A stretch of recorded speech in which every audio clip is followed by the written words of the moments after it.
and welcome to the Not Your Type podcast, aimed to uplift and empower everyone in the diabetic community, from supporters to professionals, and of course, those living with it. Hello, and welcome back to another episode of the Not Your Type podcast. I want to start off by sincerely apologizing for not having this episode done last week, like I had said I would, but we are now 2 weeks, just like normal, right on schedule, and back on our Type 1 Tuesday, so getting that out of the way, I am extremely excited for this week's episode because it has a very special guest, my brother, Zach. If you listened to one of my update episodes called The Highs and the Lows, you know that shortly after winning Miss Iowa, which was a great high, we experienced a low in our family of my brother being diagnosed with type 1 diabetes, and it was a lot harder to manage and deal with than I expected. He moved to Texas only a few months ago, and having him out there all on his own while he's an adult was still a challenge. And knowing exactly what he's going through made it that much harder, especially as the younger sibling. So this episode is a very transparent and honest conversation about the similarities between our diagnosis, how it differs being 26 and diagnosed versus an 11-year-old in her first week of middle school, how he's managing when he is so far away from the rest of his family, but also the ways that he is still thriving and succeeding in his life despite the obstacles that have been thrown his way just a few months ago. So if you are interested in hearing a diagnosis story, hearing how diabetes can impact the entire family unit and also impact more than one family member, keep listening because this is the episode for you. So thank you, Zach, for being a guest and for being so open and honest so soon after your diagnosis, and I hope you all enjoy. I am here with my brother, Zach. I'm really excited for this one. He's cheesing over here. And we're going to start by talking about his recent diagnosis. So, Zach, can you just recount your diagnosis story for us and share what happened? I basically had been feeling really crappy for about a month or so, and I had moved to Texas not long before, and so it had been very hot too, and so any kind of heat was just draining me. And I was just drinking tons of water and anything I could drink, really. And then eventually got to the point where I couldn't keep my eyes open. Anytime I got up, even if I was inside in the air conditioning, I felt super hot. And so I went to a walk-in clinic just to kind of see what was going on, see if I just had like the flu or something like that. And the first thing the doctor decided to do was check my blood sugar because of my family history, and it was at 486. So they decided to send me to the ER, and I spent the night there, basically just having them help bring it down and confirm that it was diabetes, and then went from there. I remember when I got the call from Mom, and I was in Minnesota. I was watching Miss Minnesota, and she told me, "Hey, your brother's in the hospital. They think he has type 1. His blood sugar's, over 400." As someone who has gone through it and has seen Dad live with it and know exactly what it's like, it's not something, despite all the work that I do for it, it's not anything I would ever wish on anyone, let alone the people I care about, and especially my siblings.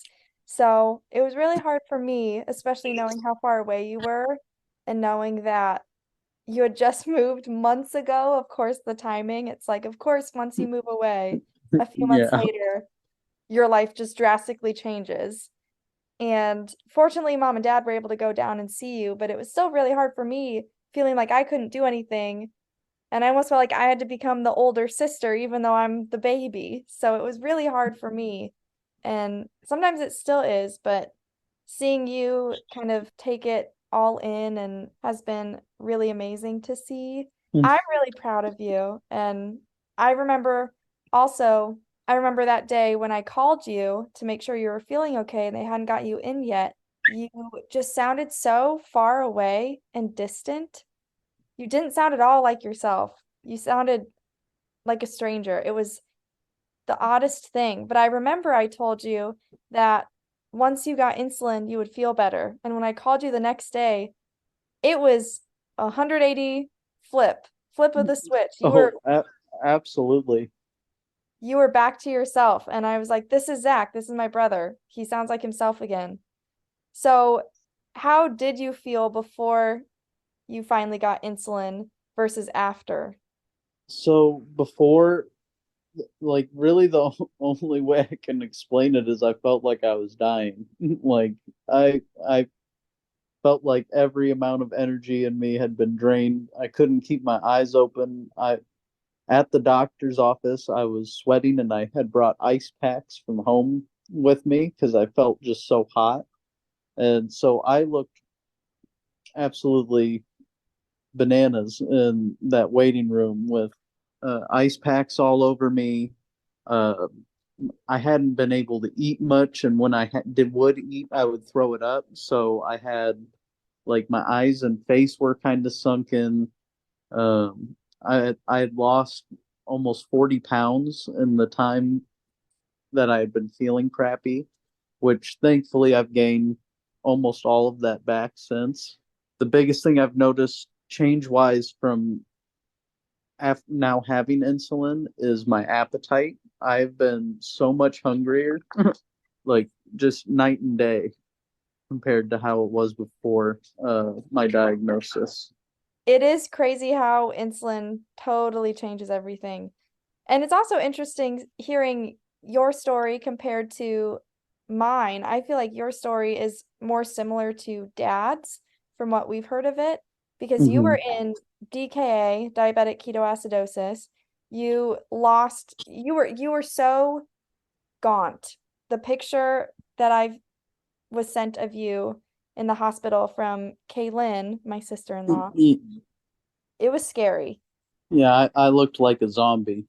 You really did. It was a little freaky because you're not a big guy anyway, and to see you weigh so little and see every single rib outlined, oh, it still is very haunting to me. Yeah, and just even in that picture, like around my eyes, how sunken they were.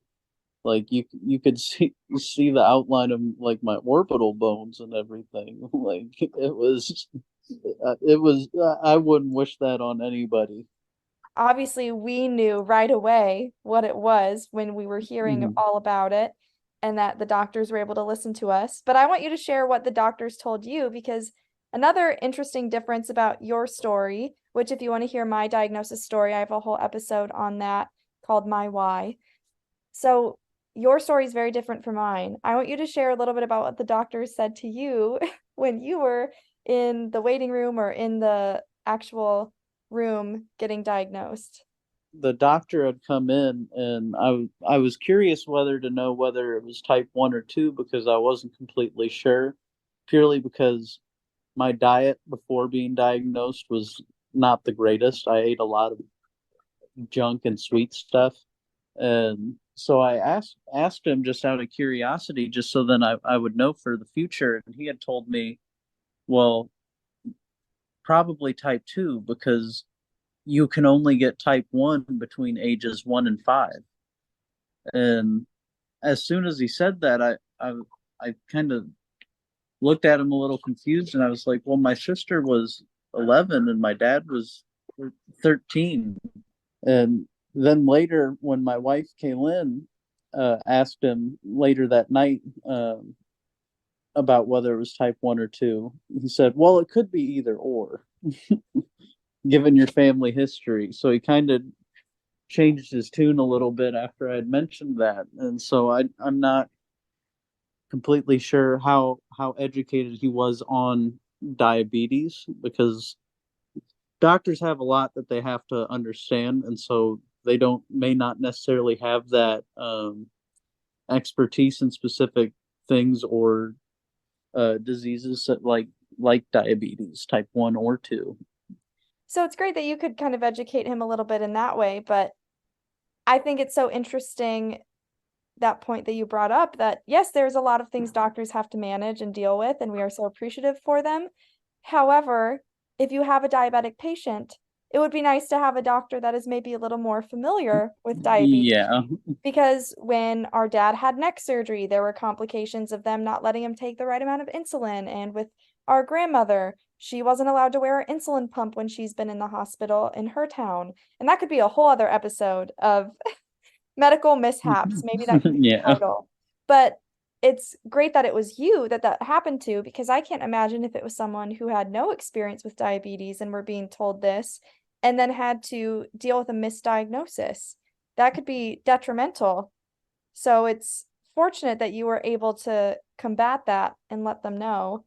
Well, like you said, growing up with you and dad having type 1, it a lot of it was I already had a good understanding of, and being able to get a hold of you or dad with any questions I do have has been amazing and extremely helpful, because the biggest thing for me was figuring out how much insulin I needed to take with meals, or if I was hungry for like a snack and things like that, because that was the one thing I had zero idea about, because I understood what a low and what a high was, and especially growing up with dad, like when he would have like a really low sugar, and I would have to call him, paramedics for him, or uh, try and get him to drink juice or anything like that. And so just having you two as like support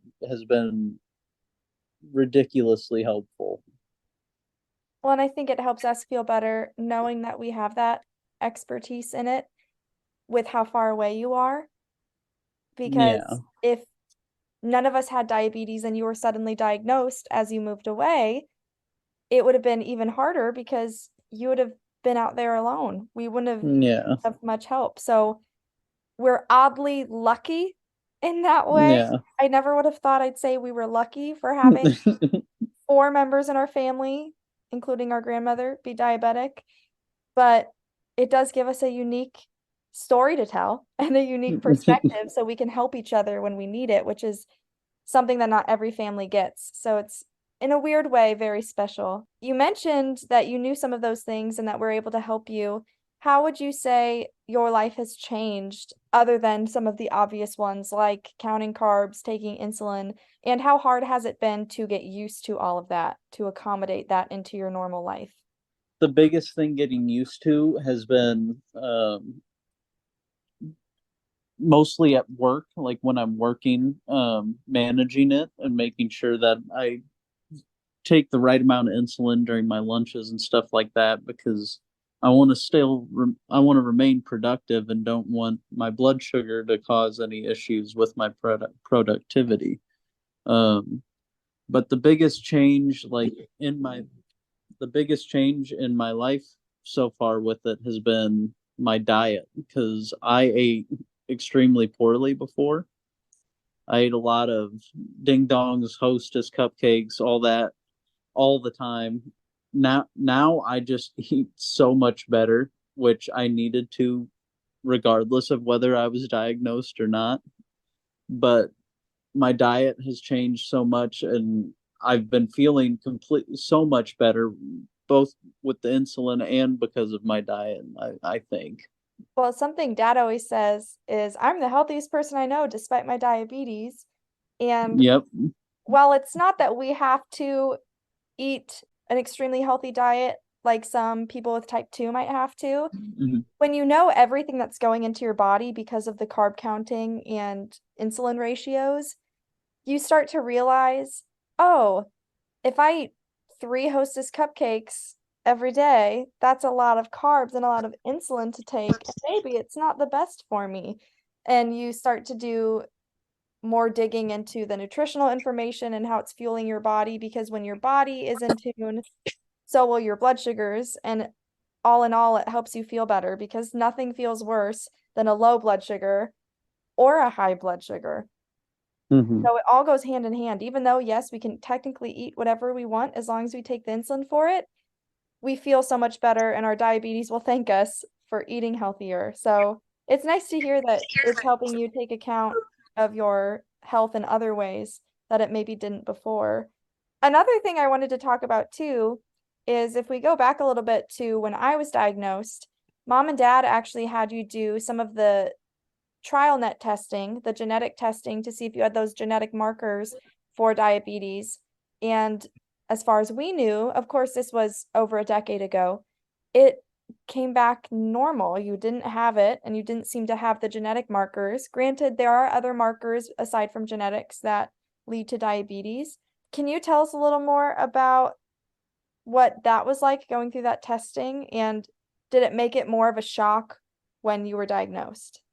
I was kind of shocked with the diagnosis because after being non-diabetic for 26 years, and then suddenly hey, you have type 1. That's a big change when you're an adult already at that point. Because I know with you had spoke to me before about how with you that you don't really remember all that much pre pre-diagnosis. But for me, it's kind of the reverse.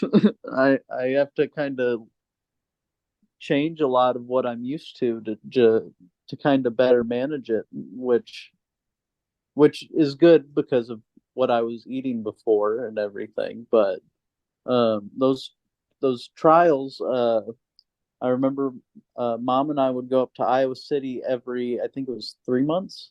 They would give me like the sugary syrup stuff that they usually give pregnant women for labor, and then they would draw blood and kind of see what my blood sugar did over time, and then also, like you had said, those genetic markers. And every time they came back normal, and I did that for I think 2 years. That syrup stuff was disgusting, but other than that, it wasn't the worst thing. They just drew blood, which I had done blood drives before and all that all through high school, so that wasn't really anything new. I was recently in Florida for the Friends for Life conference, and it was, I want to say, a week and a half after your diagnosis. And TrialNet was there, and it was interesting that they were doing screenings right then and there for supporters of diabetics or family members of diabetics who were interested to see if they had the markers for it.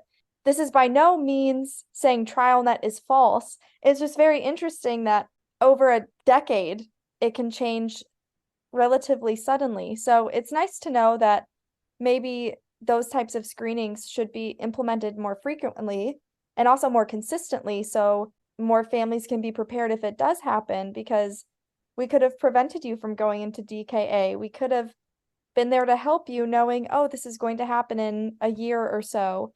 And Mm-hmm. I'm sure it's evolved over time as well. I can't imagine it stayed the same. But I want to fast forward again to you living with diabetes now.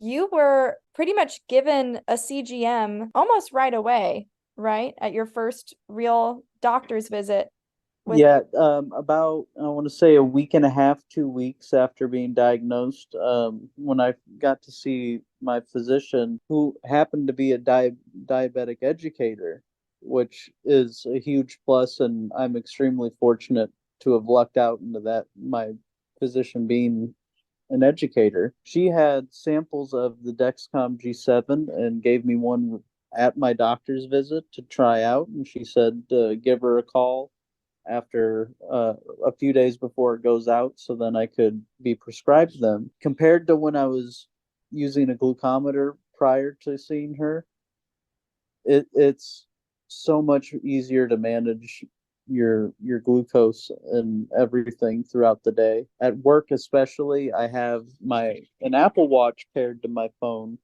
and it right on the face of it when I look at the time, it shows my blood sugar down towards the base of the screen. So I'm able to, without having to pull my phone out constantly, I can just look at my watch and know where I'm at. I didn't know you had an Apple Watch. You're cooler than me. And that's a difference from when I was diagnosed as well, because CGMs, if they were around, they were not very accessible or even talked about. I don't remember hearing anything about a CGM until I was in high school, and I was diagnosed in sixth grade. You're almost sent home with one now when you're diagnosed. Whereas for me, it was the syringe, the vial of insulin, learning how to give myself injections and learning how to do finger pricks and managing that. So I did that for, gosh, 6 years. I didn't get a CGM until I was about 18 and I was off to college. Yeah, a lot of my coworkers have been very interested in learning about diabetes after my diagnosis. A lot of them have been asking questions about taking insulin, checking blood sugars, what it feels like when I have a high or low sugar, and just in general, they've been very supportive. Also, like if it's I haven't taken lunch yet for the day, they'll come up and find me and be like, "Hey, what's your blood sugar at? Do you need to go eat?" And just kind of checking in on me and being very, very sweet about it. I'm glad they're supportive and they actually understand a little bit about it because that also was not my experience when I was diagnosed. But it was also a very different time in my life because I was with middle schoolers, which everyone knows is the best time in everyone's life. So it's very different living with it at that age for many reasons. You also you have the blessing of not having to go through it during puberty. Yeah, That I will was, say I'm blessed for that. as we start to kind of wrap up, I just have one more big question before a lightning round. Do you have any advice that you want to give to people who are newly diagnosed like you or are thinking they might be exhibiting symptoms of type 1? The biggest thing is if for that I would say is if you're suddenly thirsty nonstop for a week after for seemingly no reason, I would definitely either get a glucometer and start monitoring your blood sugars or go see a doctor because that should have been a telltale sign for me because of how much I was drinking 4 or 5 bottles of water in the middle of the night. Just I figured since I moved to Texas that it was the heat and that I was just hot and dehydrated. When it went on for weeks at a time and I started peeing all the time. I would go use the restroom, and 5 minutes later, I felt like I could barely hold it again. That should have been a pretty obvious sign to me, especially growing up around constantly being monitored for diabetes. That I should have gone to the doctor much earlier. Post diagnosis, the biggest thing I would say is just find somebody that you know that either has a family member or someone that you know personally that already is diagnosed with diabetes, and try and have them kind of be like your coach almost, a lot like how you've been for me, you and dad. Just because any type of little question, being able to reach out and ask somebody you're comfortable with that has had experience with it has been exponentially helpful to me. And I don't like being able to talk to you at any time, shooting a text, a call, getting an answer. It helps so much more than trying to get a hold of a doctor, look it up online where you're going to get 10 different types of answers, or like we discussed earlier with the doctors, they may not be that specialized in type 1 or even type 2, and so they may not have the best information for you, whereas someone that's lived with it would tell you, because they'll give you a much better, much clearer, and more expertise advice than what you may otherwise get. Where Yeah. whenever you call and say, "Oh, if I'm eating this many carbs and I'm supposed to take this amount, but it's in between, how much insulin should I take? Or if my blood sugar's here, what should I do?"